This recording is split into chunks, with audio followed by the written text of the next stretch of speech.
No, but no. Good.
All good online? It's very loud. Okay, we have a sparse lecture today. Is there some event going on that you guys are missing out on? Maybe a big party? Okay, I guess maybe you'll learn about it later. I have a big deadline, so I know that, but nothing else other than that. Okay, we're going to cover a topic that's quite exciting that you guys yesterday started. This is a topic that has fascinated many people for many, many decades. And it's a tough topic right now because it's very difficult to improve on it, but it's very important to improve on it, as Mohammed mentioned yesterday, and as I'm going to harp on today also, which is predicting branches, basically predicting the direction of branches, and so that we can keep the pipeline full without stalling the fetch engine, right? You guys studied this yesterday, and we're going to go into some more techniques.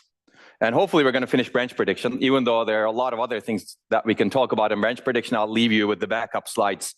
If you're interested, you can study the backup slides. And these are some of the readings that I would recommend. Your books don't go into this topic as much as we do. Books usually are older, whereas topics move. And you will see that more and more as we go into a little bit more interesting topics like GPUs, GPUs, systolic arrays, etc. in these lectures. Those topics are not covered well in your books, unfortunately, even though they are the cornerstone of how we do computing today, right? Okay, so basically we were talking about guessing the next fetch address, and we talked about branch prediction, and we talked about the importance of this problem. We talked about especially what does it mean to guess the next fetch address, right? You need to basically guess that the instruction that you fetched is a branch. You need to guess the target address. You need to guess whether that branch is taken or not taken, assuming this is a conditional branch, right? And if you don't do it well, as we have studied with this basic example yesterday, even with 90% accuracy in your guess, you will basically not utilize your 20-stage pipeline, 5-byte pipeline very well. Your fetch IPC is only 1.6 as opposed to 5, and you would fetch 200% extra instructions. So 90% is a bit large number. Today, we're going to cover how to get to 90%, but getting higher than 90%, especially in difficult workloads where branches are hard to predict, is not easy today. Okay, so it may actually, some of the implementations in real industry look like black magic, because you're trying to guess what's going to happen, and you need to really use a lot of information. And we're going to see some of the information that goes into the prediction mechanisms that are actually used in microprocessors in hardware today.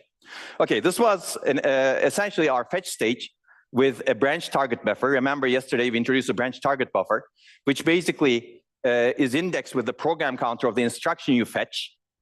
If it's a branch, you get a hit over here. And if it's a branch that was executed previously, you get a hit, and you get the target address. So it's really a cache of target addresses. If you have a target address over here, it gives you the information about two things. One is you executed this program counter before, and it's a branch, and here's its target address because you computed it. If you miss in the branch target buffer, you don't know. It could be a branch that you never executed, or it could be something else, right? Then you use the prediction PC plus instruction size, which means you go to the next sequential instruction because you don't know whether it's a branch or not. Concurrently, you use the program counter to index something called the direction predictor, which we're going to develop today. It tells you whether the branch was taken or not taken the previous time you had seen it. We're going to enhance that today. And if the branch is taken, then you use the target address that you get from the BTB, which you had cached based on the previous execution, which you had kept stored based on the previous execution, and use it as your next fetch address. If the direction prediction says, oh, you should predict this branch as not taken, then you use PC plus instruction sites, which is PC plus 4 in the MIPS ISA. So hopefully this is clear. This was covered yesterday, so I will not go into it. Today, we're going to enhance this a little bit more. And yesterday, actually, we didn't even build this direction predictor yet. We're going to build it today. But this direction predictor can be compile time, which we have covered some examples of yesterday. I'm going to finish the compile time predictors today. And then we're going to go into runtime or dynamic predictors, which are implemented in hardware. So hardware actually figures out what to do when you fetch this instruction based on what has happened in the past. Make sense? You can, of course, combine compile time and runtime, but we're not going to do that today. Okay, so this was one slide that was covered yesterday by Mohammed. Essentially, we saw that there are simple static branch prediction techniques that don't require much hardware. For example, always not taken. You always predict the branch to be not taken. You always fetch PC plus 4, basically. Unfortunately, this has very low accuracy, 30 to 40% for conditional branches, because it turns out most of the conditional branches are taken. And the main reason for that is loops. Whenever you implement a loop, it's a conditional branch that is taken, right? If you actually need to iterate over the loop, it's a taken branch. You take the branch to the beginning of the loop, and you keep taking it until you go out of the loop.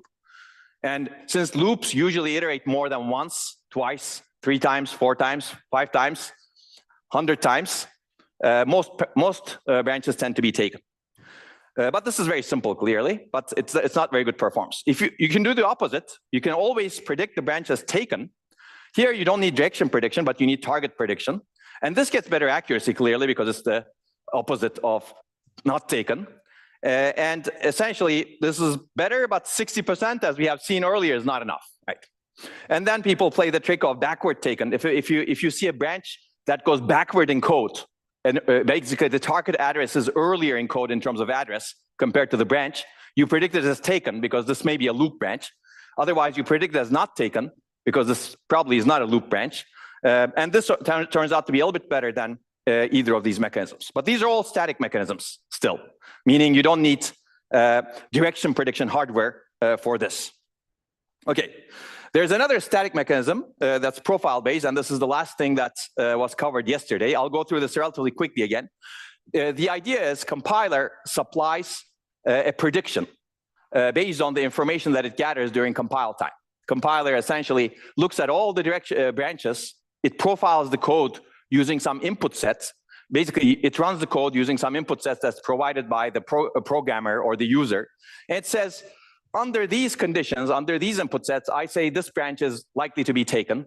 This other branch is not likely to be taken. This other branch is likely to be taken, okay? And it encodes that direction as part of the instruction encoding. Instruction encoding is a single bit saying that it's a hint bit that is filled by the compiler. If the compiler thinks that branch is likely to be taken, it sets that bit to 1. Otherwise, it sets that bit to 0. And this serves as a hint to the hardware saying that compiler supplied this bit as a prediction for the branch. Right. Now, this has the advantage of being per branch. For each branch, you can individually determine the speed bit, right, for each program counter, basically. So this could be more accurate than the mechanisms that we have looked at over here. Assuming the profile is actually representative of the actual execution of the code. Because you determine these bits based on profiling the code. The compiler runs the code several times and says, okay, this branch is likely to be taken. How does the compiler run the code? It assumes some input sets, right? If the input set that you actually run in real life, when you actually execute the program, is different, completely different from what the compiler profiled the code on, then the input set may not be representative, and those direction bits that are encoded by the compiler may not be good for the thing that you're running in the field. So this profile representativeness is a problem that's always there if you actually do compiler-based optimizations, because compiler doesn't know what's running, right? What's going to run. You compile the code, you generate instructions, you put these hints based on some information. If that information is quite different from what actually happens and when you actually run the code in the field, then your input set may not be representative. Does that make sense? This is always an issue, and keep that in mind whenever you have this. So the downside, the upside we discussed it. The downside is this requires hint bits in the branch instruction format, meaning you need to change your ISA. Most ISAs have this hint bit today. And accuracy depends on dynamic branch behavior. And I'm going to show you several examples over here. So these are 2 instances of a branch. This is one instance of a branch. Assume that the branch in the first 10 executions was taken. In the next 10 executions, it was not taken. The compiler can encode 1 bit only. In this case, it doesn't matter what it picks. It can encode it can say this branch is likely to be taken or likely to be not taken. Pick whatever you want. You get 50% accuracy on this. Right? But you can see that this is actually quite predictable, right? If you actually have a runtime predictor, dynamic predictor, that kind of recognizes this pattern, you can do much better than 50%. Okay, another example is a branch, when it executes, it alternates between being taken, not taken, taken, not taken, taken, not taken. Again, if you encode this with a single bit in the compiler, regardless of whatever compiler selects, you get 50% accuracy. But again, this is quite predictable. When I look at this, I can say, I do the opposite thing that I did last time, right? Potentially. Okay? So, and also accuracy depends on representatives of the profile input set. To demonstrate this, you can see a branch over here that's taken 18 times and that's not taken 2 times. Assuming the compiler had a representative input set, it would encode the branch to be taken, right? The likely direction to be taken, and it would get 90% accuracy if that's the case, which is not bad. But if the compiler makes a mistake because its input set is not representative and it says, okay, branch is likely to be not taken, in real life, you'll get only 10% accuracy. Right? So your accuracy can be terrible, as you can see if you make a mistake at compile time, because the profile that you have is not good enough. Right? So that's the downside of profile-based mechanisms. Okay. Okay, let me give you another idea. This is actually a cool idea, I think. It doesn't work in many cases, but it works in some cases. But you can actually do the analysis of the program. You can analyze the types of branches in the program and decide this bit, hint bit, that you supply to the hardware. I call this program-based or program analysis-based prediction. The idea is to use heuristics based on program analysis to determine the statically predicted direction by the compiler. Again, the compiler can do this, or you as a user can do this. For example, this paper from PLDI 1993 says that if the branch opcode is branch less than or equal to 0, predict that as not taken. Because usually negative integers are used as error values in many programs. And if you predict it as not taken, this is better than predicting it as taken. Okay? So this is a heuristic, right? You don't need to do any profiling. You just look at the opcode, and the opcode says this, and you set the bit based on the opcode. Another loop heuristic, right? If there's a branch that's guarding the loop execution, if some condition, execute the loop, otherwise don't execute the loop, then predict the branch to be taken to execute the loop. Why? Because programs usually are written based on loops, and if there's a guarding branch that's stopping the execution of the loop, it's probably not taken, meaning you're probably going to execute the loop. Again, this is a heuristic that you develop based on your analysis of the code. Okay? No need for profiling here. So if you compare a pointer that points to a memory location, an address, with a floating point number, that's a complicated number, then predict that these are not going to be equal, for example. Who does that? I don't know. But if someone does that, probably you're not going to get an equal number between these two things. Okay, so basically the key idea is this doesn't require profiling, which is good because input set representative goes away, but now you're very much dependent on heuristics, and these heuristics might not be representative or good, and it may not apply to many branches, right?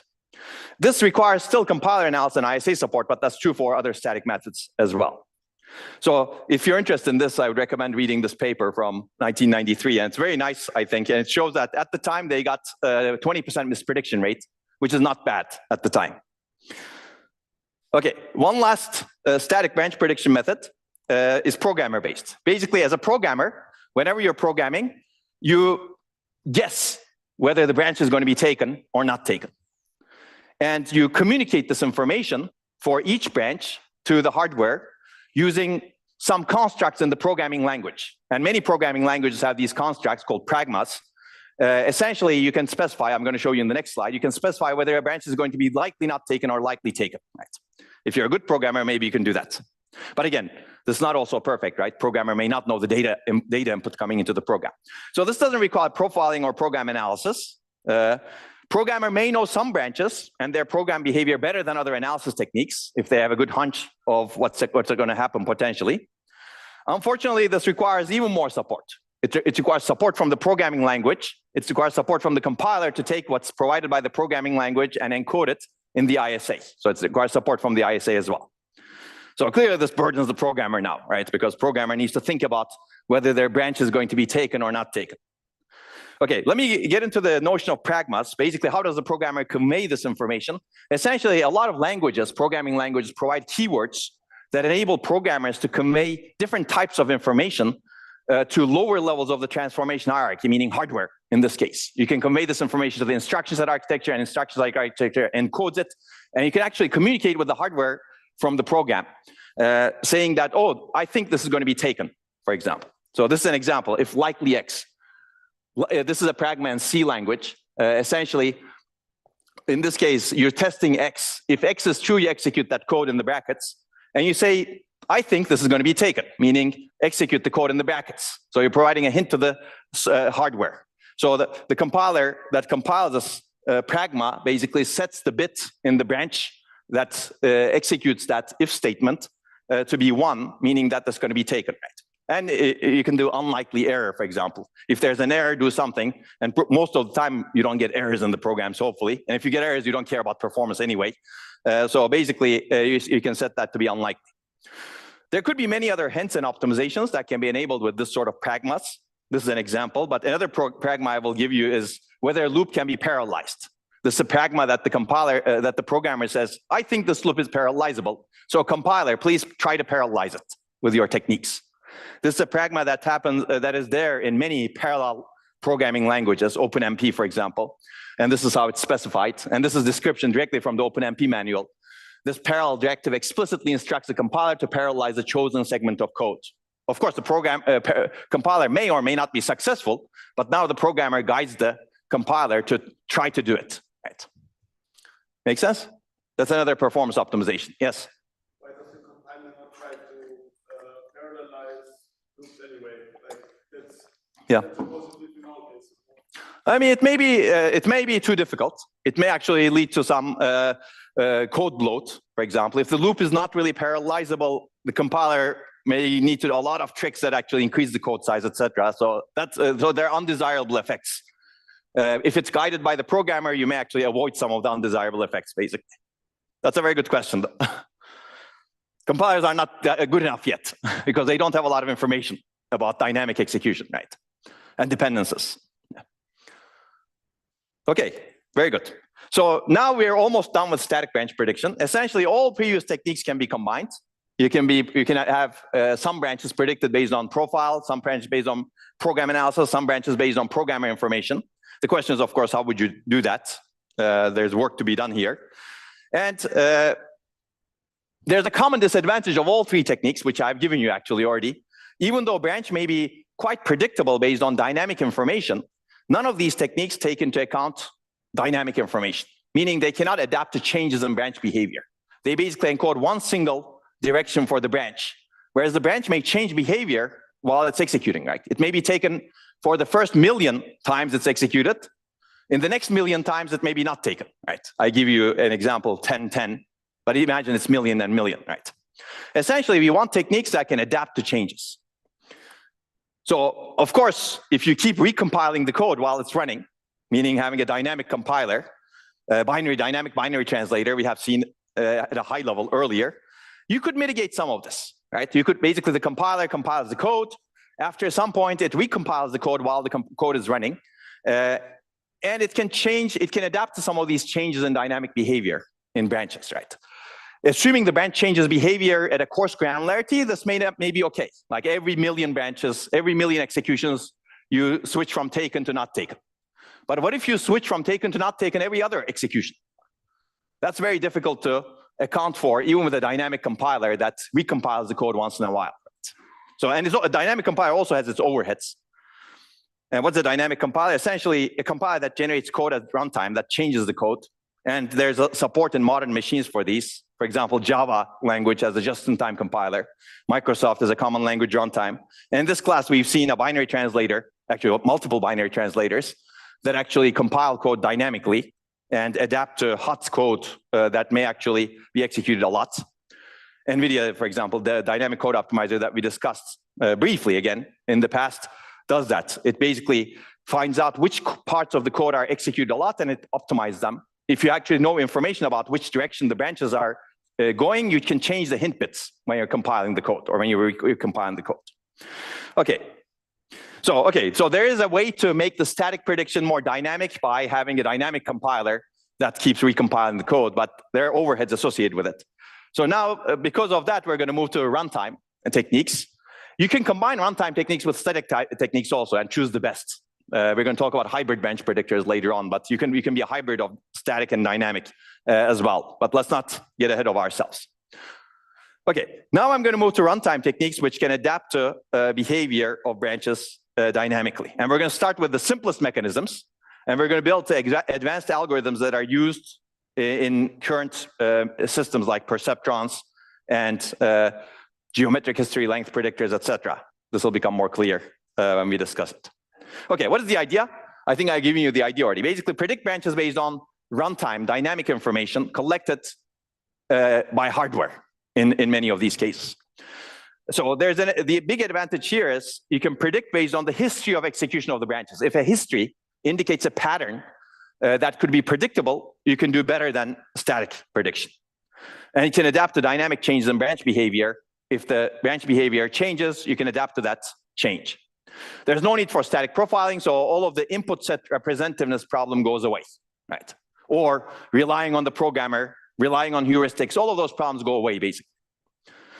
Of course, there's a disadvantage here. Clearly, this is more complex because now you need to have additional hardware to do this prediction. And if you really want to do this prediction very accurately, the hardware becomes larger and larger and larger. And that's where we are today. The hardware is actually quite large in existing systems. I'm going to give you an example of that when we go to later slides.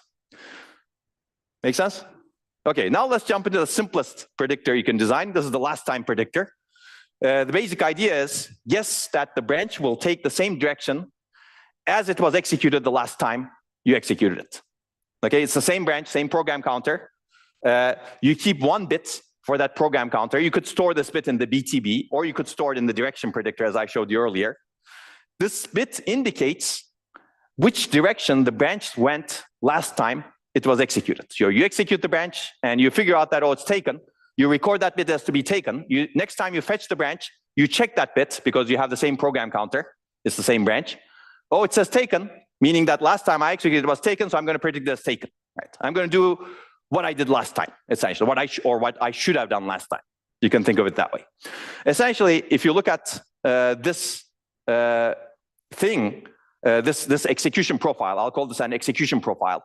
Branch is taken for the first 10 executions. Branch is not taken for the next 10 executions. You get 90% accuracy in this case, right? Assuming you start with predicting the branch is taken, right? So basically, you are accurate until this branch over here, not taken. Actually, 90% accuracy, assuming that you execute in a loop, let's say. So you basically, what happens is you basically predict all of these correctly. The last one, the first time the branch changes behavior, you'll predict it incorrectly because the last time you executed it was taken. You think it's taken, but it's actually not taken. So that's a mistake you make. And then when you actually go back like this, usually we think of it as executing in a loop. When you actually go back and execute it, when the branch changes behavior again, you get one more mistake. So you make 2 mistakes out of these 20 executions. That's 90% accuracy, which is much better than 50% with a single static prediction bit, right? Okay, we're going to do better than 90% soon. Okay, so basically, what I just said with an example is written over here. You always mispredict the last iteration and the first iteration of a loop branch, right? Because last iteration, you keep iterating in the loop, you keep taking the branch. Once you exit the branch, once you exit the loop, you need to not take the branch. But because you took the branch many times, you think you're going to take it again, so you make a mistake. When you enter the loop again, last time you executed the branch, it was not taken because you exited the loop. But you should predict it's not. You should predict it taken because you're going to take it while iterating in the loop. So you make 2 mistakes. Okay, so accuracy for a loop branch with n iterations is n minus 2 over n. Clearly, if n goes to infinity, you're almost 100% accurate, right? So basically, this is very good for loop branches for loops with larger n number of iterations. Okay. Now, if you have a small n, then you have a problem. So you go back to 0%.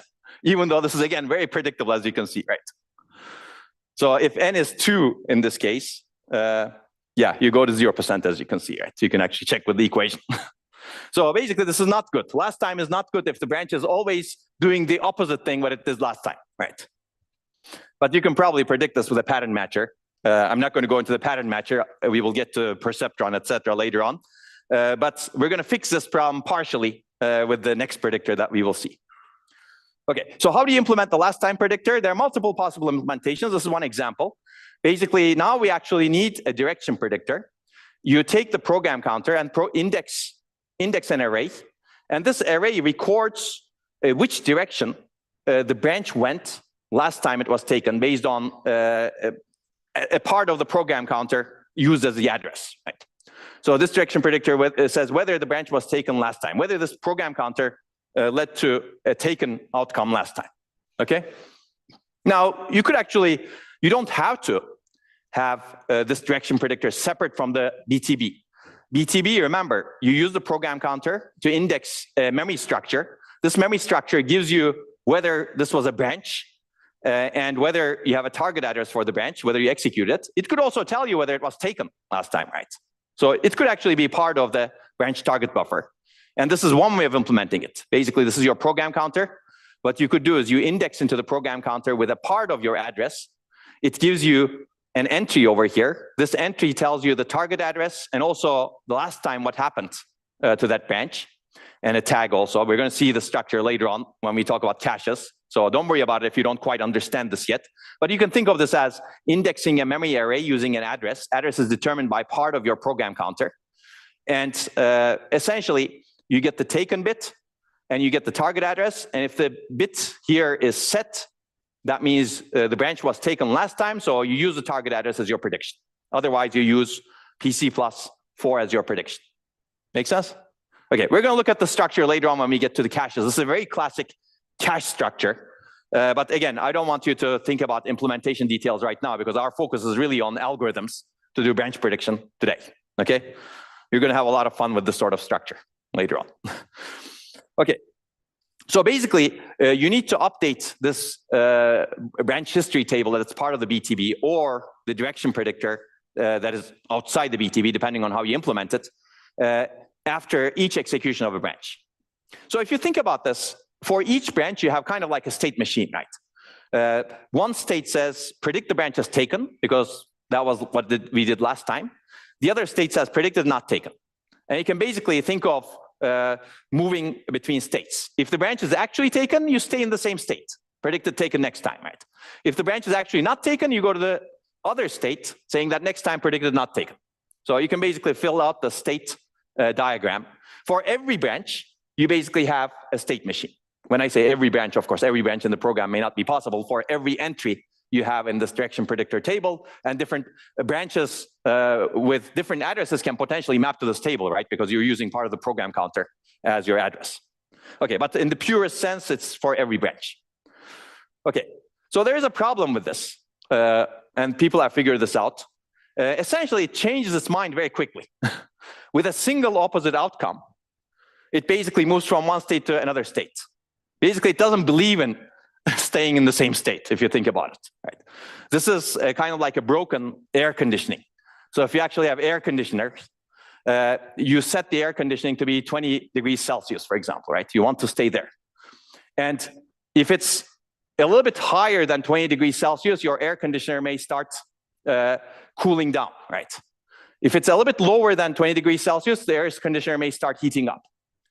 Now, what if you're right around 20.00001? What should your air conditioner do?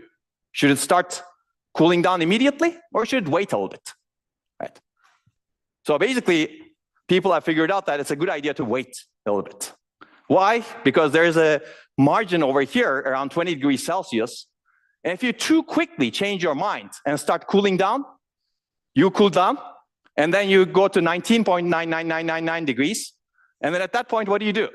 Quickly change your mind again and heat? You could do it, but basically you would be switching between cooling and heating and cooling and heating and cooling and heating and cooling and heating all the time, right? And that's exactly the same problem we have over here. And people have a name for this. It's called hysteresis. Essentially, you don't change your mind quickly. You add a hysteresis to the system, saying that you wait a little bit. You basically monitor what's going on. If you actually go to 20.5, okay, now maybe now actually maybe the temperature is increasing, so maybe I should kick in, right? So that's the same idea over here. Don't change your mind quickly.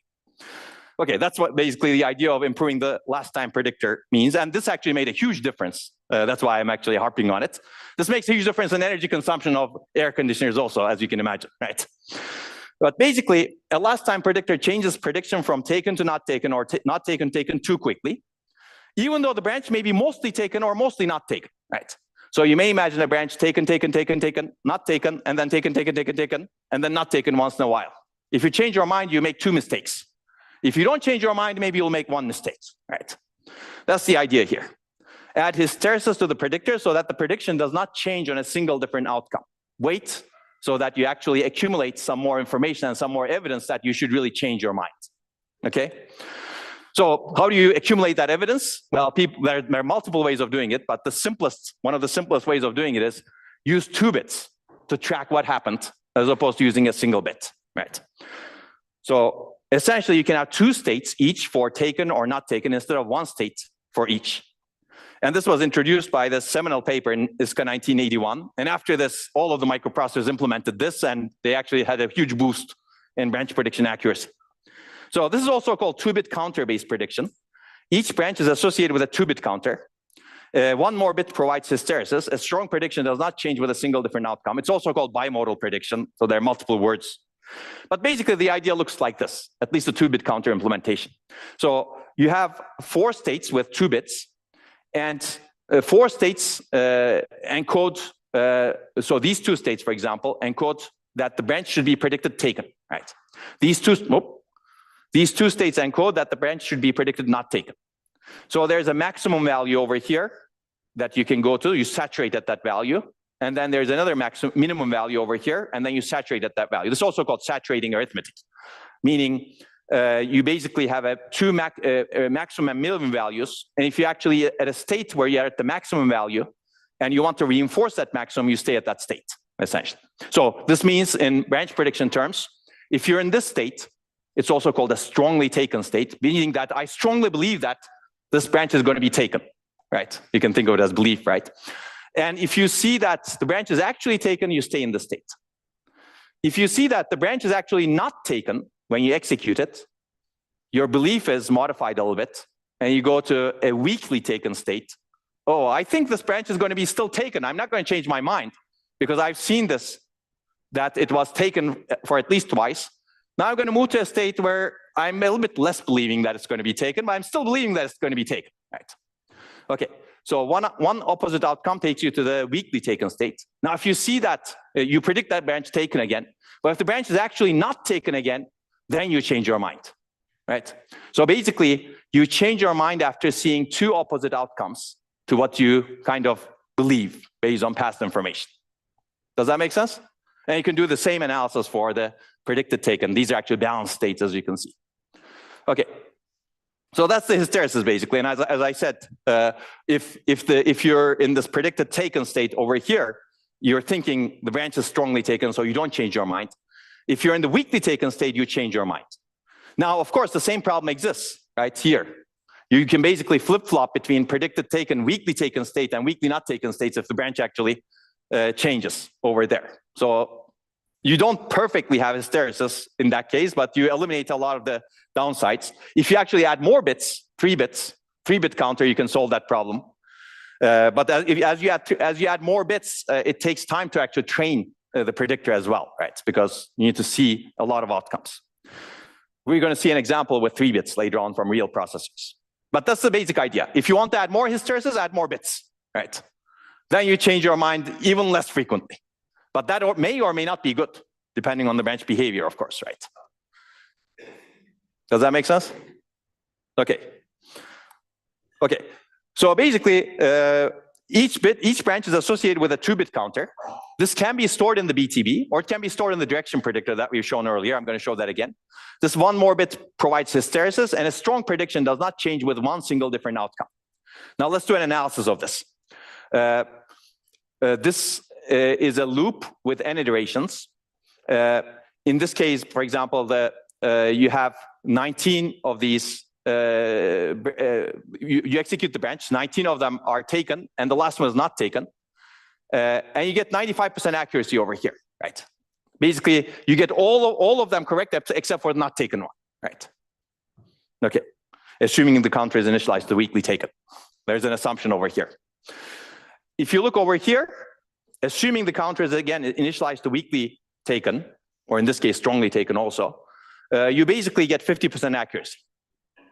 So basically, you recover from 0% to 50%, right? That sounds good. And you basically, for loop with few iterations, you make one less mistake, if you think about it. And that may be actually quite large if n is small. If n is very large, none of this matters that much, right? Okay. So basically, now we have better prediction accuracy, but we have a trade-off. We have more hardware cost, right? Essentially, counter can be part of BTB entry, but still, it's more hardware cost. Okay, then the question is this good enough? It turns out, at least in 1980s, in many programs, you get 85 to 90% accuracy with this prediction. That's why it was implemented immediately in many processors. Today, this sort of prediction doesn't work well in modern workloads. Modern workloads are actually much more intensive in terms of their branches. They're much more complicated. People actually, as you provide more performance in hardware, at the software level, people actually add a lot more complexity. So workload becomes more complex. So it becomes a chasing game, essentially, right? You provide more performance, and people need more performance because they make their software more complex, right? And branch prediction is an example of that. Branches are becoming less predictable compared to 40 years ago. But okay, let's assume that this is 85%, 90%. Is it good enough? Well, basically, we go back to what we did yesterday. Assuming a 20-stage pipeline with 5-byte fetch, 80%, well, you get an fetch IPC of 1 as opposed to 5. Doesn't sound good, right?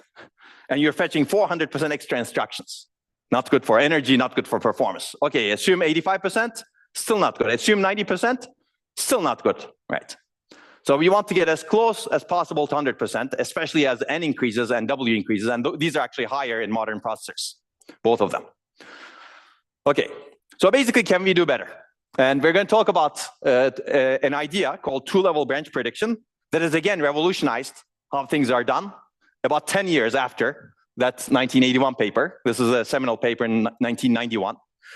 And basically, the idea is to exploit another level of history or predictability. So last time and 2-bit counter predictors exploit last time predictability, right? But people realized, starting with this paper, that a branch's outcome can be correlated with other branches' outcomes. Meaning if you executed some other branch at some other program counter, that can give you an indication of where this branch will go. It's actually pretty cool, as we will see with some code examples. So this is called global branch correlation. And you can actually build predictors that take advantage of it. People also realize that a branch's outcome can be correlated with past outcomes of the same branch, other than the outcome of the branch last time it was executed. So you can look back in the history a little bit more. That's the idea, basically. It's also called local branch correlation. So let's start with the global branch correlation, because global is a totally different type of correlation, even though you can say local is maybe similar to last time, but you add a little bit more history, right? Okay, so what is global branch correlation? The basic idea is if you're executing a branch, a bunch of branches, you have outcomes, and recently executed branch outcomes in the execution path are correlated with the outcome of the next branch. Let me give you an example. So if you look at these two branches, the first one is testing some condition and doing something based on that. The second one is testing that condition and some other condition. Now, if you executed the first branch, that gives you an idea of where the second branch might go, right? If the first branch is not taken, second is also not taken, right? If the first branch is taken, then you don't know the second one. But at least you have some information now. Okay, if you look over here, there are two branches. One is testing x less than 1, the other is testing x greater than 1. And then another branch over here. So if you look at this one, if the first branch is taken, the second is definitely not taken, right? That's true for here also. If the first branch is taken, then A is set to 2, then second is definitely not taken. Right? So this is the reason why global branch correlation works. Of course, we're not going to track everything that enables us to do this prediction. We're going to summarize the information about where prior branches went using a bit vector. We're going to have a bit vector. Each bit in the bit vector will indicate the direction of different previous branches. And based on that information, we're going to index into a table. And that table will tell us whether we should predict the current branch based on this past history as taken or not taken. That's the idea, basically. Okay, one more example over here. These two branches. If Y and Z, the first two branches are both taken, then X is also not taken. You can study it. If Y or Z, the first two branches, either of them is not taken, then X is also not taken. So you can see that actually there's a lot of information that you have in the program. But summarizing this information in a way that's hardware friendly is not easy, right? The key kind of revolution of this particular global branch correlation is two things. First, realizing that there's global branch correlation. Second, summarizing this information in a hardware friendly way such that it's easy to implement. And if you have an idea that needs to go into hardware, you should really do both, basically. Okay, let me give you a fun story. This was a benchmark that people used to benchmark. It's equation to truth table. It's actually part of the electronic design automation suite that people used to design processors at the time. And this was a benchmark in the spec workloads that people used to essentially measure the performance of different microprocessors with. And most microprocessors failed predicting this third branch over here, which is testing if AA is not equal to BB, right? Now, after people start implementing these global branch predictors, this became very easy to predict. So if you look over here, if B1 is taken, it's testing whether AA is equal to 2. If it's taken, then AA is set to 0. And if B2 is taken, then BB is set to 0. Then this is going to be not taken, right? Because the test is checking whether AA is not equal to BB, right? So if you know where these two branches went, taken, then you know that you're going to predict that not taken, right? And it's interesting that this benchmark was removed from the suite after people came out with global branch predictors, because this benchmark was not interesting anymore, because everybody got it right, right? So that's an interesting lesson also. You can develop benchmarks to benchmark performance, but once the processor becomes good enough to execute that benchmark becomes not interesting. This is another way of actually saying what I just said earlier. Processor performance improves to adapt to workloads, but old workloads are not that interesting after some point because processor is optimized for them. New workloads actually challenge the processor much more, right? That's why it's always good to be forward-looking as an architect, because that's what matters. What matters is the new workloads, not the old workloads in the end. Unless old workloads have something fundamental that doesn't change, of course, right? In this case, it was broken, let's say. Okay, so how do you capture this global branch correlation? Let's take a look at an example. As I said, you need to summarize this information about global branch outcomes. So basically, we're going to summarize this in a bit vector. We're going to call it the global history register. It's a global taken, not taken history of all branches. 0, 1. Essentially, you encode each branch with a 0 or 1. You make a prediction based on the outcome of the branch the last time the same global branch history was encountered. I'm going to show you a picture soon. But basically, you keep track of the global taken, not taken history of some number of branches. I say all over here, but we're going to limit it to some number. 16, 4, let's say 16. We're going to call the global history register, 16 bits, each of them identifying a prior branch that was executed. And each branch is encoded as a 0 or 1. If it was not taken, it's a 0. If it was taken, it's a 1. I'm going to show you a picture again. And you use this bit vector as an address to index into a table that recorded the outcome that was seen for each for that GHR value in the past. So last time you saw this global history register value, last time you saw this pattern of outcomes, the branch was taken or not taken, right? You basically keep track of that. So we're not using the program counter to decide what happened to the last time to this branch. We're using this pattern, the pattern of last 16 branches that were executed, taken, not taken pattern, as an index into what happened when I saw this history last time, right? If I saw this history last time, the branch was taken, then I'm going to predict that it's taken. If the branch was not taken when I saw the same history last time, I'm going to predict that it's not taken. Okay, that's the idea basically. But of course, you may still use to have 2-bit counters as opposed to 1-bit counter, like I just said. You may still use hysteresis in this one, and many works actually use that. So if this is the global history branch predictor, it's also 2-level, meaning it uses 2 levels of history. Global history register and plus the history at that global history register, meaning what happened to that branch when you saw that global history register value last time. So let me give you the picture. Essentially, this is the first level of history. You have a global branch history register, m bits. This is the direction of last n branches, taken or not taken outcomes, basically. It could be 16 bits. Let me finish this, and then we're going to take a break. But basically, you shift in the last previous branch's outcome whenever you execute a branch, and you shift out the oldest branch's outcome from this register. So you keep it always looking at the last n branches that you've executed. And you use this to index into a table of saturating counters for each history entry. So if this is 16 bits, you have 2 to the 16 entries over here. And each of these entries basically encode the direction the branch took the last time the same history was seen. This could be a single bit, just like the last time predictor, but this could be also multiple bits, like 2-bit counters that we have seen for hysteresis purposes. Okay? So you're going to have exercises in your, let's say, homeworks, and maybe even exam questions. It's going to be fun. It's not that difficult, I think, but you'll see it. But this paper, Combining Branch Predictors, that I recommended, explains things nicely. So as to why this works and how does this work. So if you look at these easy prediction mechanisms. If you look at when you're testing I equals 100 and assume that you've executed this multiple times, clearly this for loop, this branch is usually taken, right? You're going to iterate because 100 times, let's say. But if you look at the global history, at this point, this branch is testing I. If you look at the global history register, it should look like 1110, because last 3 branches test J. And those outcomes should be taken, not taken, based on this information. And the previous outcome was taken. So taken, not taken. And you predict taken for I. So whenever you see taken, not taken, you predict taken for I. Now you shift in the taken outcome for I.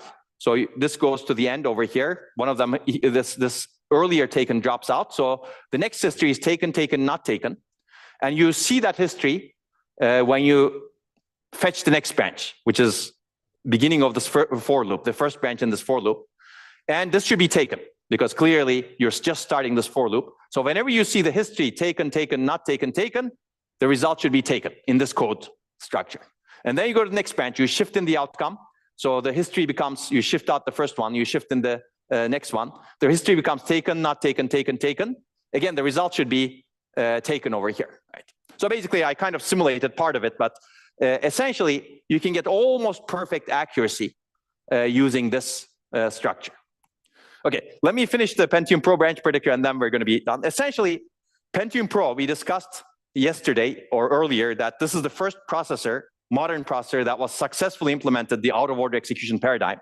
It was an out-of-order superscalar processor. This is what made Intel actually extremely successful.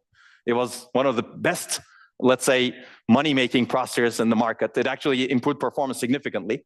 The reason is not just out-of-order execution. The reason is they also implemented this 2-level global branch predictor. It was published in 1991. It was implemented by Intel 4 years later, immediately almost. Essentially, this was a 2-level global branch predictor. It had 4 bits global history register, not 16 bits, only 4 bits. And it had multiple pattern history tables of 2-bit counters. Which pattern history table to use is determined by the lower order bits of the branch address. We may talk about that later. But essentially, it's the same idea. And as a result of out-of-order execution, superscalar execution, and 2-level branch prediction, plus precise exceptions using the reorder buffer, everything we discussed so far, and this branch predictor actually completes the full picture, this was a widely commercially successful out-of-order machine. And it actually improved performance greatly compared to the previous Pentium, which was Pentium 2, actually, which was an in-order superscalar processor without this branch predictor. It had a 2-bit counter branch predictor. Okay, and this is the picture of Pentium Pro. So basically, let me summarize, and then we're going to take a break. Essentially, this is what we were doing.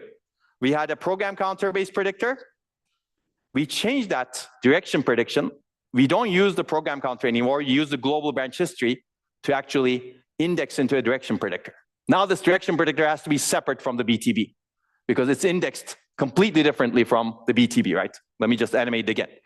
This is what happens if you do 1-level or last time type of branch predictor. This is what happens if you actually use global branch history. Okay, so this is a good place to stop. Let's come back when the bell rings, and we're going to try to improve this global branch predictor's accuracy, and then we're going to talk about local branch prediction.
Okay, let's pick up where we left off at.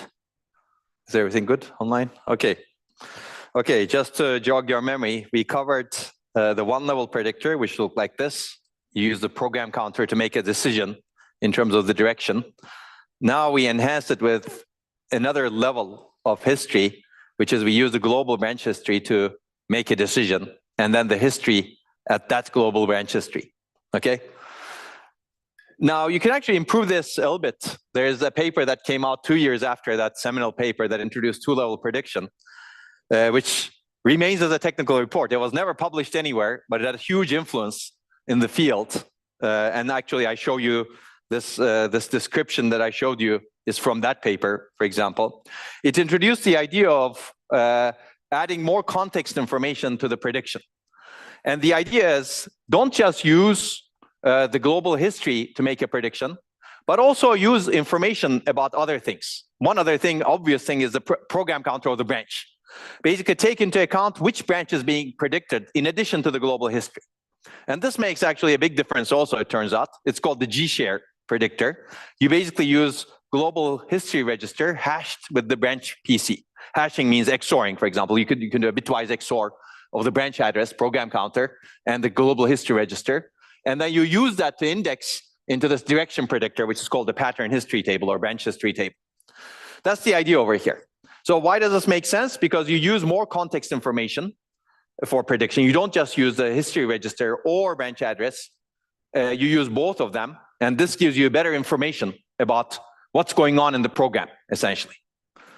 You could actually use other things also, but I'm not going to talk about that. But this is the state of the art again in terms of using context information. This also gives you something else, which is very interesting. If it turns out, if you only use one of these, you don't utilize your table very well, because the values that only one of these takes is not very well distributed, let's say, across the entire address space of this table. It's assumed that each of them is 16 bits. You have 2 to the 16 entries over here. Your branch history patterns may not be covering entire 2 to the 16 space, right? But if you actually do an XOR, you use some randomization. This randomization is not just random. It's really taking into account context, taking into account useful information, but it's also distributing the information to different entries in this table. So you get better utilization of the table. You can better distinguish things. Okay, this is very interesting. Downsides, of course, everything is a downside and upside, clearly. You get better information over here to make the prediction. You get better distribution of the information in the memory that you have dedicated for your branches, but you increase the access latency now because you have an XOR gate in front of your access to the memory that stores your, let's say, 2-bit counters. Yeah, so, but this is not that bad, so we're going to make it much worse, actually. We're going to have sophisticated branch predictors that makes the access latency much worse. But this actually had a big impact also in improving prediction accuracy. Okay, so this is what the G-share branch predictor looks like. You take the program counter, take the global branch history. Program counter is the address of the current branch. Global branch history is which direction earlier branches went. You XOR them, and then you index into the branch predictor, direction predictor. And if it says taken, you use the target address from the BTB as your next fetch address. Makes sense, hopefully, right? Okay. Okay. So that was global branch correlation. Let's talk about local branch correlation. I'll not go into this a lot of detail, but I'll give you one example. Essentially, in the same work where global branch correlation was introduced, local branch correlation was also introduced. And essentially, the realization is that a branch's outcome can be correlated with the past outcomes of the same branch. So this is also well explained in this technical report that I mentioned. So if you look at this loop branch over here, I'm going to read it from the paper, actually. If the loop test is done at the end of the body, the corresponding branch will execute the pattern 1, 1, 1, 0 to the n times. 1, 1, 1, where 1 and 0 represent taken and not taken respectively. And n is the number of times a loop is executed. Hopefully this makes sense, right? You basically, 3 times you take the loop branch. Last time you don't take the loop branch, so you get out of the loop. You do something else. Eventually you return back to the loop, right? Because the program structure is like that. Clearly, if we knew the direction this branch had gone on the previous 3 executions, then we could always be able to predict the next branch direction. Because this is an easy to predict branch, actually, with this sort of mechanism. So basically, the key is really identifying these numbers over here. So let me give you how local history works. So this is, again, from the paper. This is the loop closing or loop ending branches history.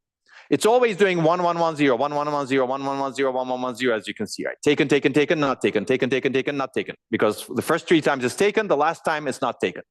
Loop iterates 4 times, essentially. To predict a loop branch perfectly, we want to identify the last iteration of the loop, essentially. So by having a separate pattern history table entry, 2-bit counters, essentially, for each local history, we can distinguish different iterations of a loop. This works for short loops, right? So you need to basically keep track of the history of the branch at that program counter, because some other branch may not do this, right?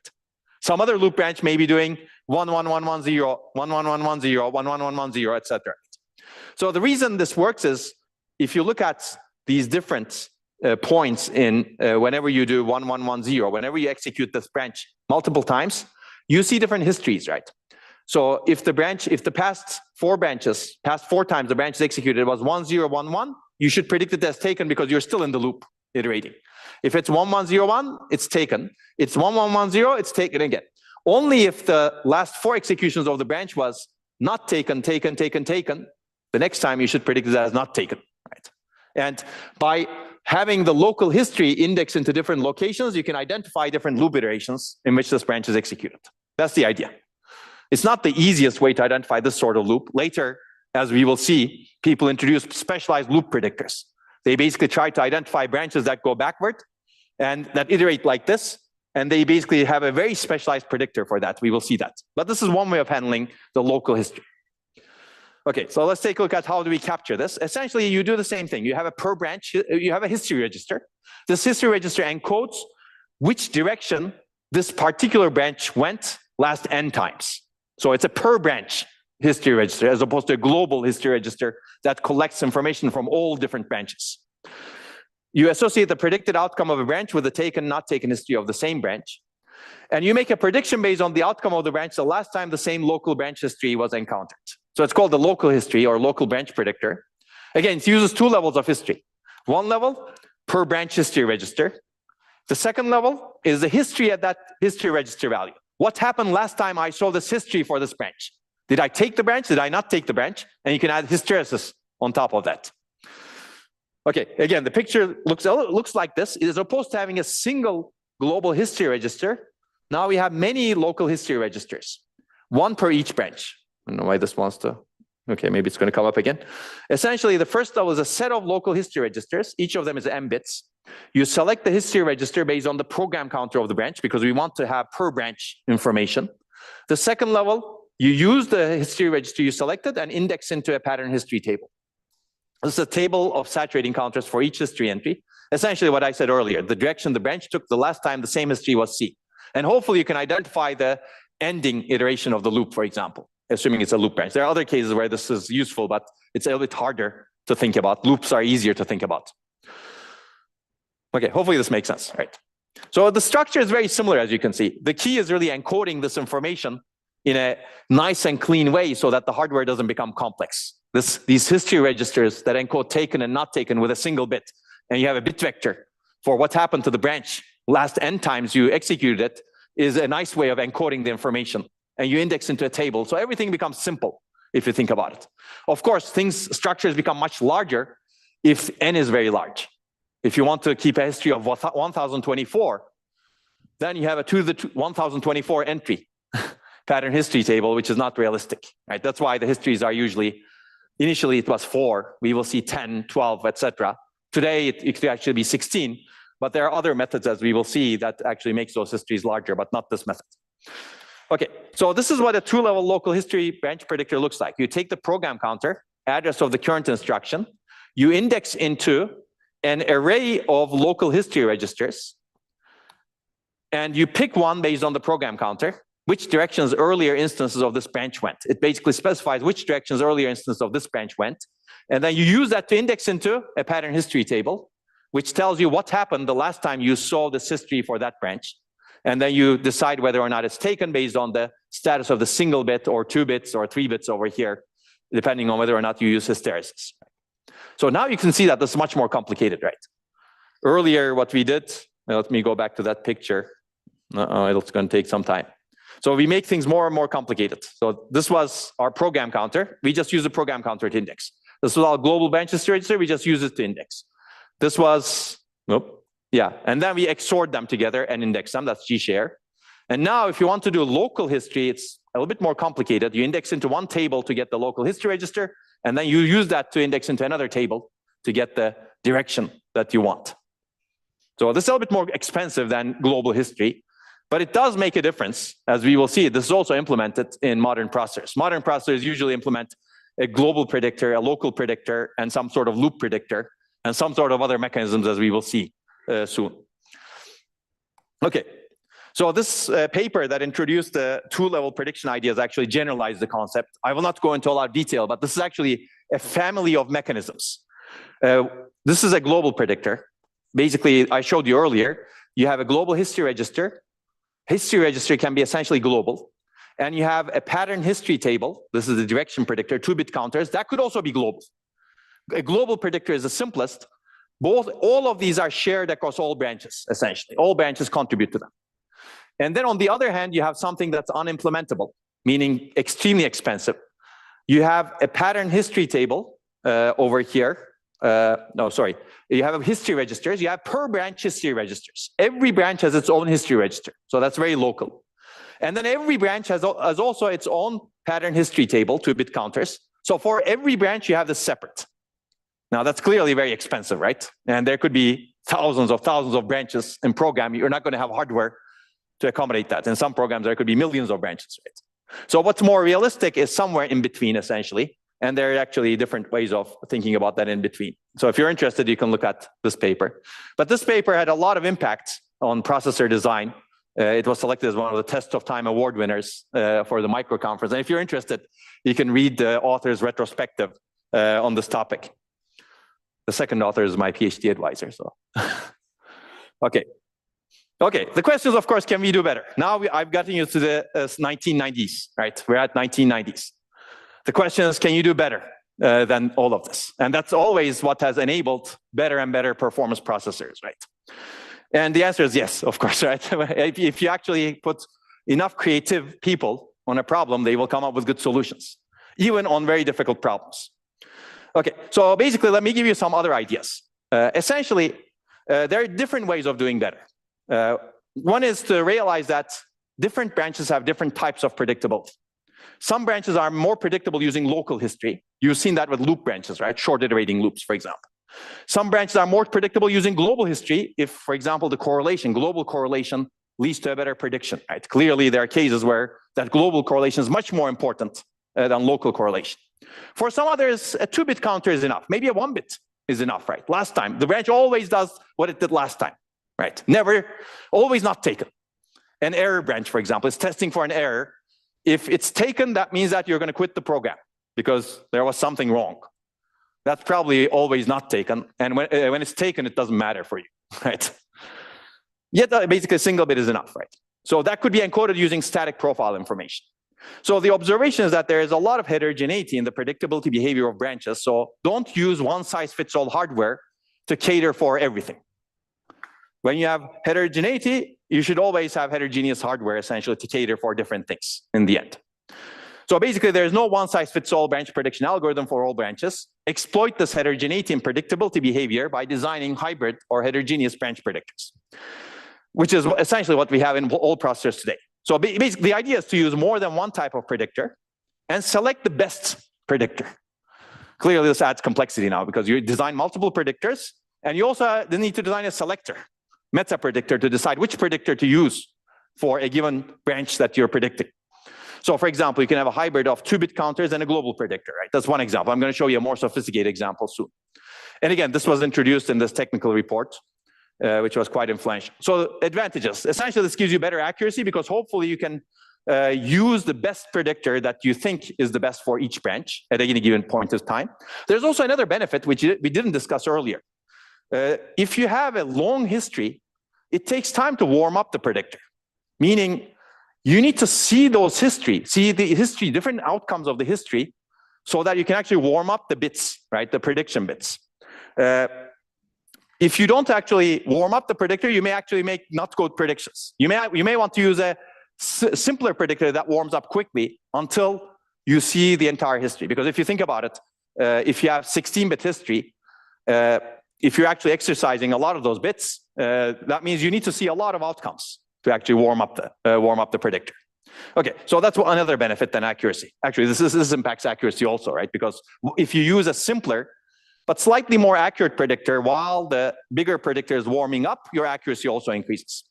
So there are clear disadvantages to hybrid branch predictors. You need a predictor to select which predictor to use. So now you need to predict which predictor is better, right? That's another level if you think about it, which is fascinating. How do you design that becomes interesting also, right? It's longer access latency because you have multiple things, and more hardware and more complexity. So whenever you have heterogeneity, that's usually the case. But this idea was also implemented, and it's implemented in all of existing processors, actually, all high-performance processors. And this is a beautiful paper that I recommend, the Alpha 21264 microprocessor. It's one of the fastest processors of its time. It was competing with Intel at the time, its Digital Equipment Corporation. And this was their flagship processor, which was faster than Intel's at the time. It implemented, you can see that at the time, their minimum branch penalty was 7 cycles. So it's a smaller pipeline.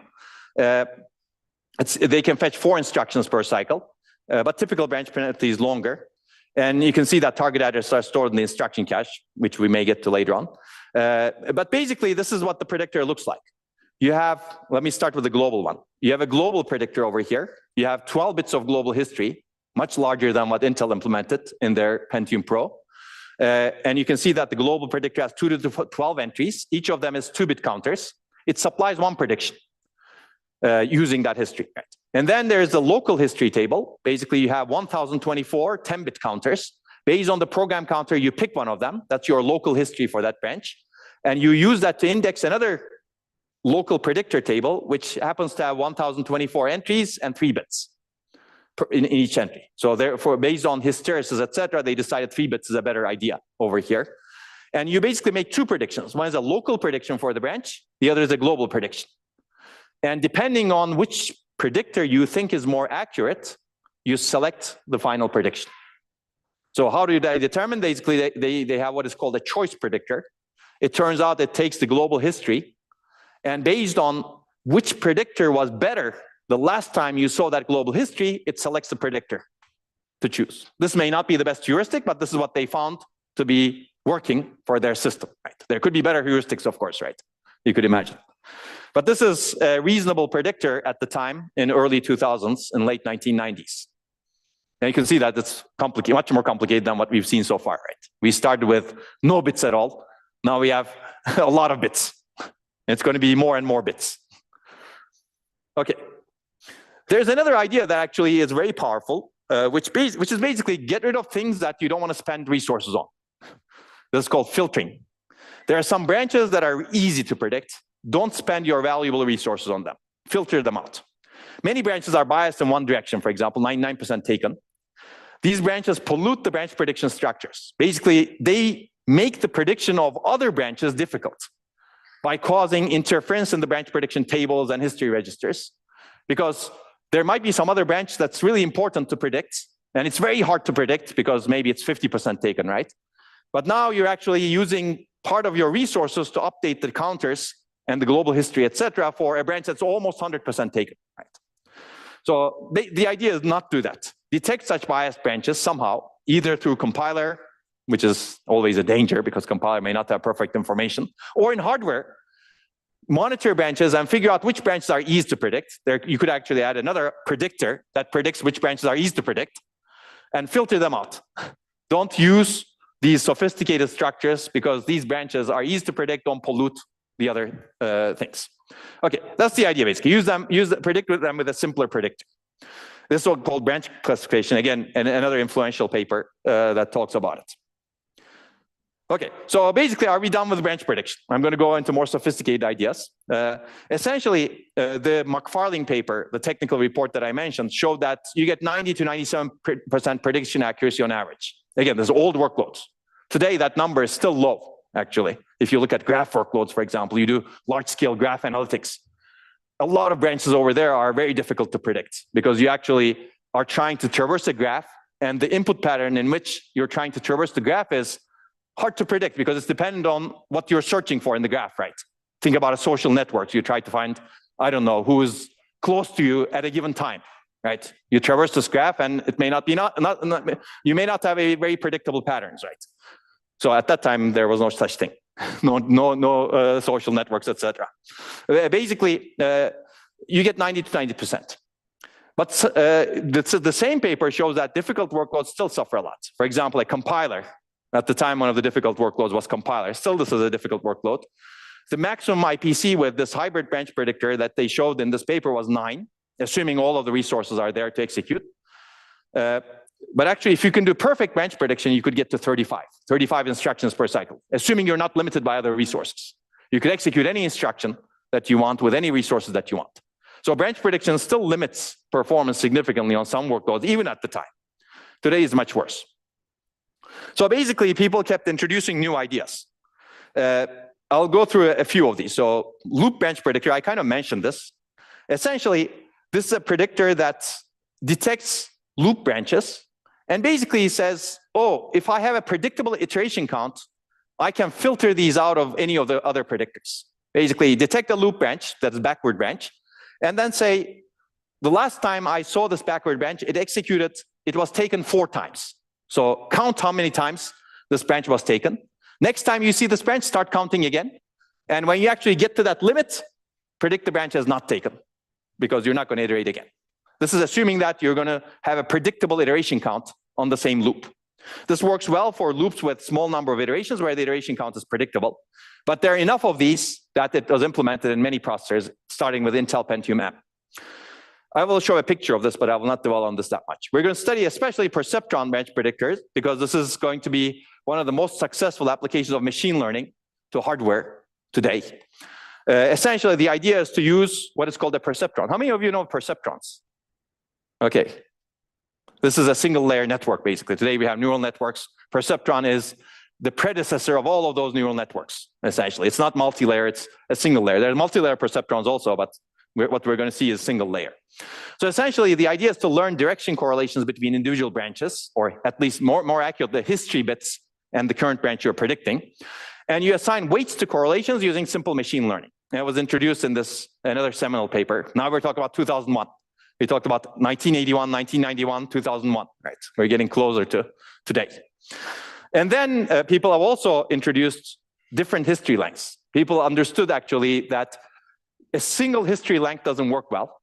There are some branches that you need to look at close by history. There are some branches you need to go 1,000 branches ago. So how do you accommodate those very different history lengths? And this paper introduced a geometric history length branch predictor with different tables, and each table caters to a different history length, essentially. And both of these are also implemented in existing processors. So this is Intel Pentium M. I already described the loop predictor, at least at a high level, but essentially it's similar to what I just described. It exists, it is implemented in many processors. I will take a very quick aside over here. We've been talking about conditional branch prediction, but there are also indirect branch predictors in existing processors. So when you do a jump to a register value, it's not conditional. You always do it with the target. Condition is not a problem, but the target is a problem over there because target is different in every execution of the branch. So how do you predict the target, right? So there are target predictors in existing processors also. Okay, this is to show you that the branch prediction logic in an existing processor is actually huge, according to Intel at least. This part is dedicated to branch predictor, branch prediction logic, all of the structures. Okay, let me jump into Perceptron. Since many of you don't know it, this was actually a simplified model of a biological neuron. It was developed in the 1950s, and Rosenblatt has this beautiful paper that talks about it. This is when actually people were thinking about neural networks. How do I model the behavior of a neuron? And how do I actually make it useful in computation? How do I design an artificial neural network, essentially? Not even an artificial neural network. People were not talking about networks at the time. Artificial neuron. How do I model it? Right. It's also a simple binary classifier. Basically, people thought of neurons as binary classifiers, meaning you take an input vector X and map it to a 1 or 0. Input is essentially a vector X. You can think of it as bits. And Perceptron learns the linear function, if one exists, of how each element of the vector affects the output, stored in an internal weight vector. So it basically checks how each of the elements in the input are correlated with the output, essentially, by storing an internal weight vector and learning those weights. It's very similar to a neural network, except it's a single layer, right? How many of you are familiar with neural networks? Probably more, yeah, okay. You're going to learn it at some point. But this is the simplest you can get, let's say. It's not a network yet. Well, I mean, one-layer network. So basically, output is determined by multiplying the weight with the input vector, or multiplying the weight vector with the input vector, and checking whether that's greater than 0. You can optionally add a bias. This is basically saying, oh, there's a bias towards 0 or 1, essentially. You can actually say that. So let's take a look at it in the branch prediction context. So you could use this, for example, to detect the language. The input vector could be words that you see. You may have actually X words. The weight vector may be actually the probability that that word belongs to, let's say, a language, German language. And then the output may be, if the output is greater than 0, when you multiply the input vector with the weight vector, if the output is greater than 0, you have good confidence that, oh, it's probably German, right? You could think of it that way, right? You're classifying some inputs. In this case, you're classifying whether this set of words that you input belong to a language X or not. Right? In the branch prediction context, we're going to use bits, a single bits. Essentially, vector X is the branch history register bits. This could be a global history register. It could be local also, but global is easier to implement, as we have discussed earlier. And output is prediction for the current branch. And the idea is to learn these weights, internal weights, that basically learn how each of the branch history register bits correlate with the output of the branch by assigning weights to each of these bits. So, okay, let me give you a pictorial view. Essentially, you use a perceptron to learn the correlations between branch history register bits and branch outcome. You essentially learn a target Boolean function of n inputs. So if you look over here, there are some internal weights that you modify. These are the inputs. These are the essentially X input. Each of them is a bit in the branch history register. And by multiplying X's with the internal weights, and then there's a bias bits, basically you can determine which branch is biased one way or another. Let's ignore that for now. You do this calculation essentially. You multiply the X vector with the weights, and you check whether Y is greater than 0. Each branch is associated with a perceptron. A perceptron contains a set of weights, Wi. Each weight corresponds to a bit in the global history register. It represents how much the bit is correlated with the direction of the branch. So these weights actually store the correlations. So positive correlation means that bit has a large positive weight, meaning that bit, if that bit is 1, and you have a large positive weight, you're likely that this bit, this prediction should be 1, right? Unless some other bit is negatively correlated, and then you do the complete calculation. Right? Negative correlation means you have a large negative weight. And you keep learning these weights based on the execution, right? You adjust the weights. There's a training function, which I will mention, but I will not go into details about, but you can read about. So how do you do the prediction? Essentially express the global history register bits as 1 or -1, in this case, taken, not taken, because multiplication needs 1 or -1. Multiplying by 0 doesn't give you much information. Essentially, you take the dot product of global history register and weights, which is what is shown here. If the output is greater than 0, that means the positive correlations kind of dominate it, or positive correlations are higher than negative correlations. As a result, you predict taken. Makes sense, right? So basically, you have, as any neural network or classifier, you need to train the network using some training function, which I will not go into again. You can read the paper, you can look at it. You can make, there are different ways of training it also, but Perceptron is simple. So training function is also relatively simple, but still it requires multiplications, as you can see. So far, we have not done any multiplications in branch prediction. Now we're doing multiplications, right? Okay. Prediction function also requires multiplications, as you can see, right? And then there's a bias weight, which now I will get to. It's the bias of the branch independent of the history. So you can actually encode a bias for the branch also. But you can see this is the branch address. Using the branch address, you index into a table of perceptrons. You take the perceptron associated with the branch. You select the perceptron, and you multiply it with the history register, compute Y, check if it's greater than 0, that gives you the prediction. And when you have the branch outcome, you take the selected perceptron and adjust the weights. Okay? So you could replace the perceptron with a multi-layer network that is used for other things today, but that would make things even more complex. This is already complex, actually. Okay, so I've shown you the dot product of GHR and perceptron weights, and then you compare the output to 0. So okay, so this actually works. This is one of the things that I implemented during my PhD, because I was actually doing some things that we will discuss later on memory latency tolerance, and branch prediction was very important to me. And I implemented this, and immediately I saw a 20% reduction in branch misprediction rates. It's fascinating. Many things don't work immediately when you implement it, but this is one of those things that works. Okay, the advantage is you get more sophisticated learning, better accuracy. Now you can distinguish which bits actually are better correlated with the outcome of the branch. That's what you're doing here, essentially. It also enables long branch history lengths, of course, if you have multipliers, because now your tables are not indexed using the history length, right? Your perceptron can be wide. It could be a 1024 entry perceptron. Your multiplications increase, but your table can be relatively small. So it gets you better accuracy that way also. Disadvantage clearly is complexity. Now you need a multiplier, adder tree, to complete the perceptron output. Multipliers are essentially adder trees. Also, there are some learning disadvantages, which could be alleviated with other learning methods. So perceptron turns out to be, it cannot learn linearly inseparable functions. Again, if you don't understand that, don't worry about it. This is theory of learning a little bit. Essentially, you cannot learn XOR type of correlation between two history bits and the branch outcome. But you can actually, by making your learning model more complex, you can overcome this also. So more complexity overcomes some of these things. So this is a successful example of use of machine learning in processor design. It's implemented in some processors. I'll give you a couple of examples. This is a Samsung processor, which was actually had a lot of innovative ideas. And then later Samsung decided, oh, we're not going to have a processor team anymore. So if you look at this paper, none of the authors are affiliated with Samsung. You don't have any Samsung name, even though the paper is about a Samsung processor, which is funny for me, right? These guys all work from the processor, and then this moved to very different companies afterwards. But they actually had a lot of innovative ideas, including this perceptron predictor implemented in the Samsung processor.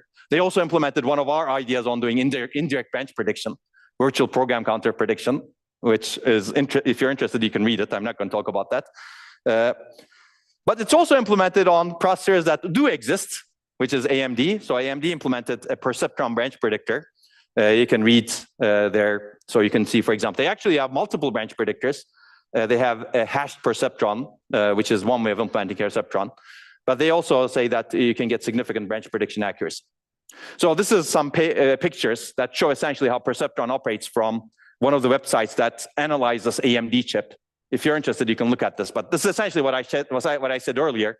I just put these on these slides from that website because they're kind of nice, as you can see, right? And they actually are reasonably accurate if you look at this. So it turns out this AMD processor also implements something called TAGE. So they have multi-level branch predictors, not hybrid.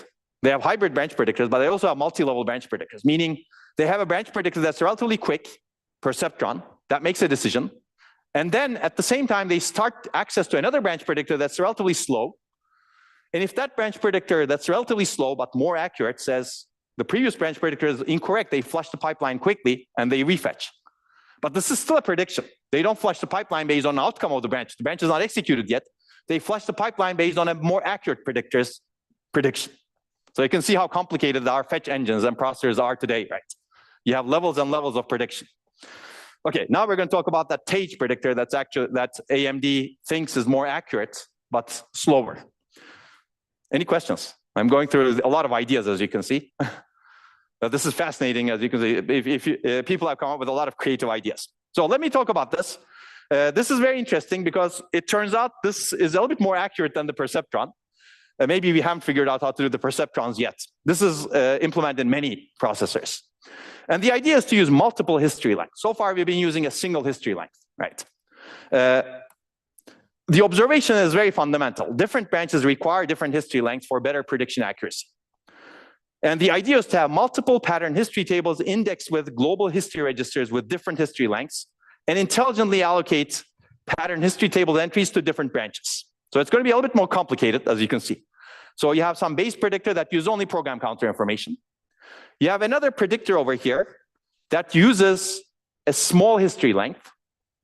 you program counter hashed or XORed with a small history length, and then you index into the table, and then gets the prediction. And then you have a tag to match the index correctly. So these are actually relatively small tables, but you need to be very accurate in matching that you actually have the entry over here. And then you have a little bit longer history length. In fact, these history lengths form a geometric series in the original paper, so that you can get to very small history lengths, larger, very large history lengths quickly because of geometric series, nature of the geometric series. And you can see that you make many predictions, and then you decide which one to use. So it's a little bit complicated. You have many tables. This could be 10 tables, 20 tables if you want, right?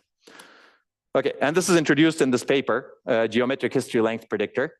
So there are a lot of policies here in terms of which predictor to use, which predictor to update, etc. I will not go into that. There's a lot of, let's say, heuristics that you need to make, but if you actually design this carefully, this could be very powerful and very accurate. And the key idea is there, basically. The key idea is really use different history lengths for branches that work well with different history lengths. Then the rest is implementation, but implementation matters a lot too, because you can see that there's a multiplexer critical path over here, right?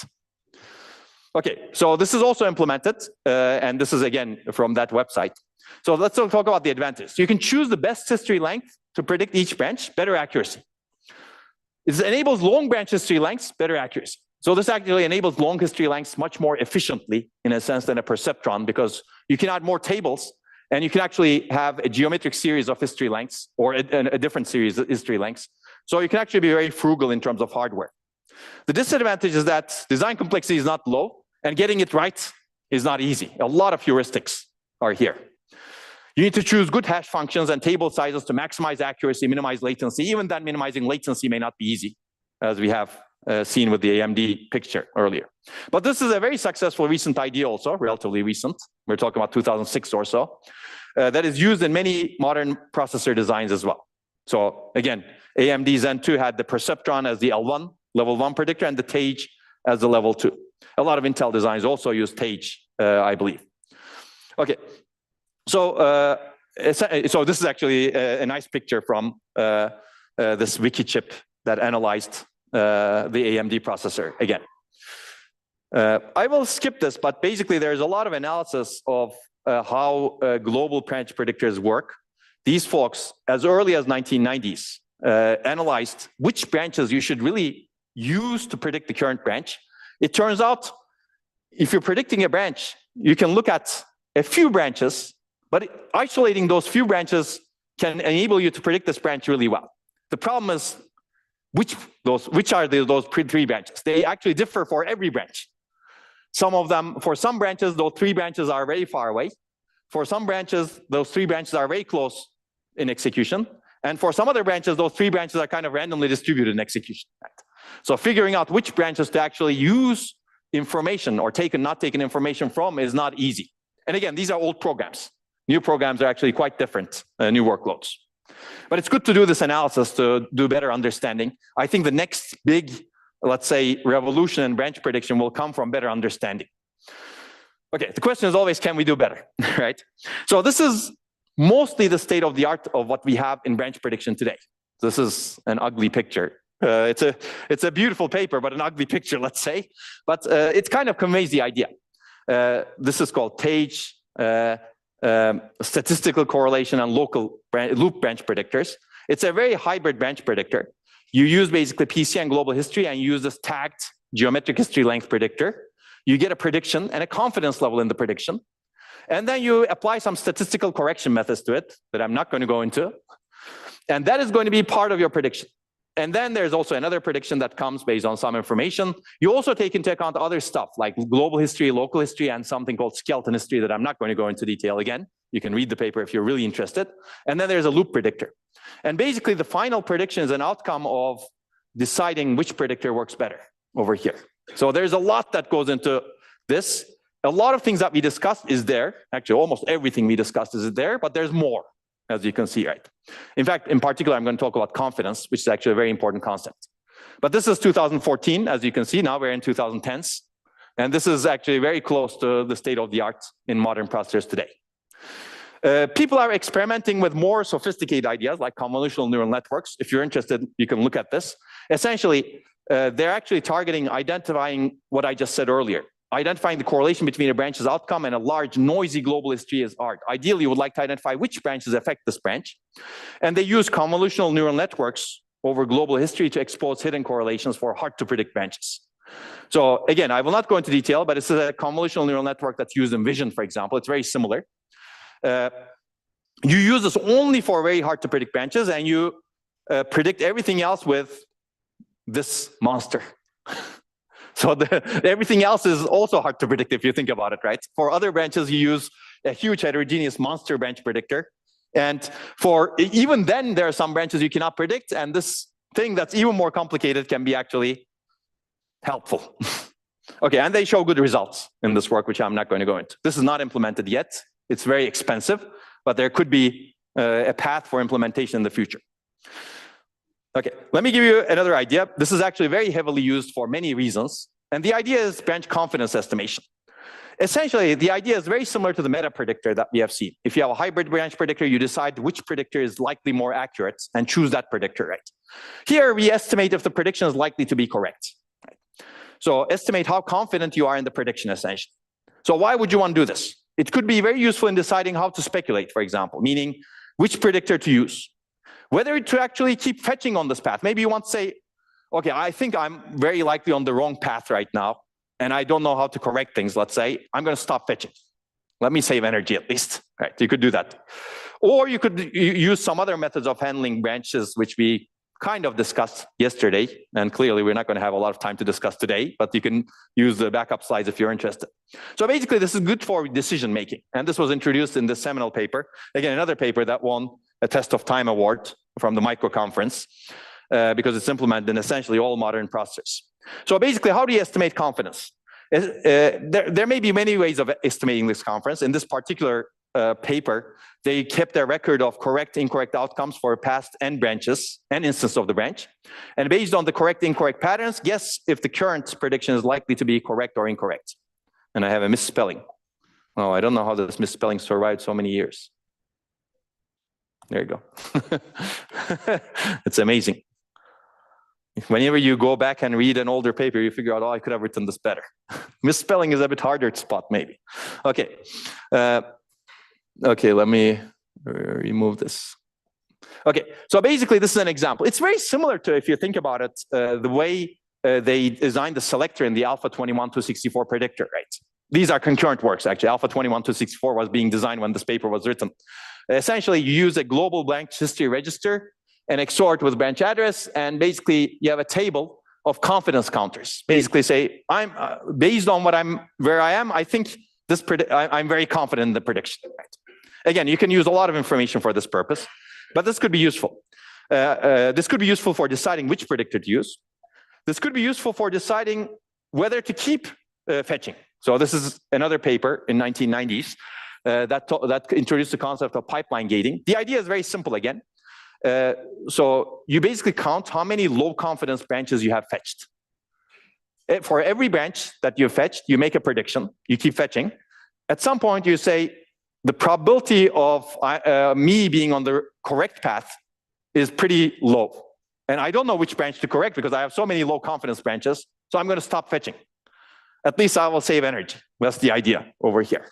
And it could be a good idea, depending on the probabilities of branches that you fetch, like the accurate, like probability of correct predictions. Okay, so I'm giving you a big idea, like another big idea, let's say. So we're not done with branch prediction yet. People are actually still organizing contests. So if you actually want to participate, it may be difficult at this time in your, let's say, career, but I've given you actually a very concise summary of where we are in branch prediction.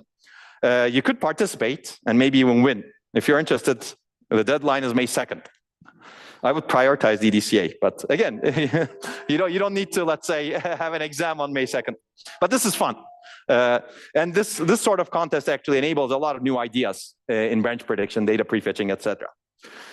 I think this brings me to other ways of handling branches, which I'm not going to cover, but you can look at delayed branching in the backup slides over here. And we have actually other lectures if you're interested on how to do better branch handling. So I will see you next week, I think.